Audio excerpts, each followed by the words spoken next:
Hi everybody, welcome to week 2 of module 4 where we will be focusing on realistic fiction.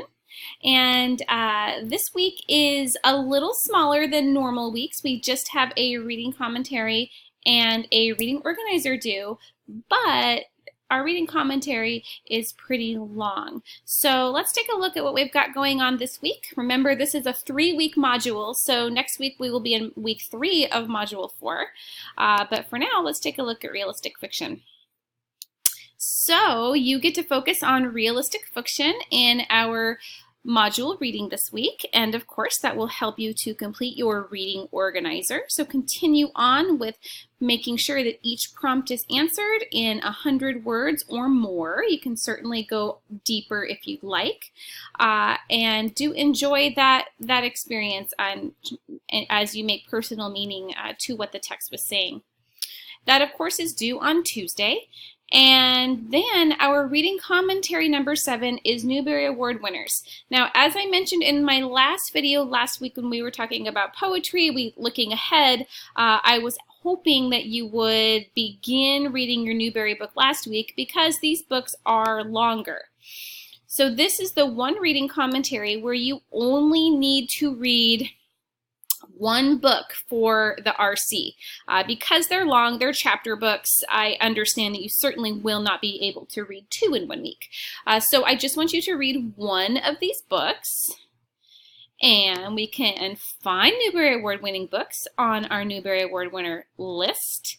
You can read the medal winners or books that are honored from 1922 all the way to present day. So up to you on which book you choose. You can see it's kind of broken down into categories by decade. Again, honor books are great, so if they are not actual medal winners, you're certainly welcome to read the award winners. Now, you will see, because of Winn-Dixie is on this Newbery Award winner, but you already read it in your literature study, number 1.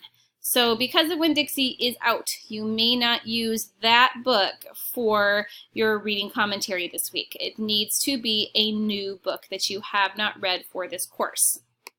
Once you've chosen your book, you will then come back, and of course we are just posting for 1 book this week, so a little bit lighter. You will include the title and the author. And then you're going to discuss the category of the book. What category of realistic fiction does this book fall into? We have adventure or survival stories, animal stories, humor, mystery, thrillers, intrigue. There's romance. There's school, friends, and family, social problems, or sports stories. Of course, as always, if you're not sure or you need a refresher, go back to your reading for the module in realistic fiction and refresh yourself on the categories. So once you've chosen what category it is, you will then tell us, why is this book relatable or accessible to young children, to youth? These Newbery Award winners are typically books that our youth can really relate to or are really drawn to. So why do you feel that this book does that? And what topic does it help youth deal with? This should be about 3 to 5 sentences. Then you're going to tell us about the topic or part of the book that you feel that youth might be intrigued by or might be drawn to. And then also what might cause the book to be challenged or banned. Certainly not all Newbery Book Award-winning books or honor books are challenged or banned, but there are many that have been. So if you happen to be reading a book or have chosen a book in that category, then tell us why do you think that would be the case. Sometimes these books can be controversial because they're real and they are talking about real topics that youth are dealing with, and some people have a problem with that. So just have a nice in-depth conversation in 2 to 3 sentences or more on why you feel that it would be the case or not the case. Then One judge of good realistic fiction is that the main character has a balance of both good and negative qualities, okay? As we all do, right? We're all humans. It's a very relatable human type stories. Describe the main character of the book in your own words, and then explain at least one good and one negative quality of the character with specific examples from the book.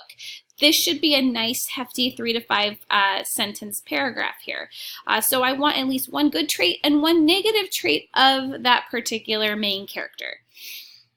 And then please attach an image of the book. It can be attached to the reading commentary or embedded as long as we can see it. So verify that if you have embedded, that it is showing back up in the reading commentary, and you will be able to see that right away. It does not take time to embed if it embedded properly. Please do not forget to respond to your 2 peers posts. That, of course, is worth 2 points on your 10-point reading commentary. That is due by Sunday night.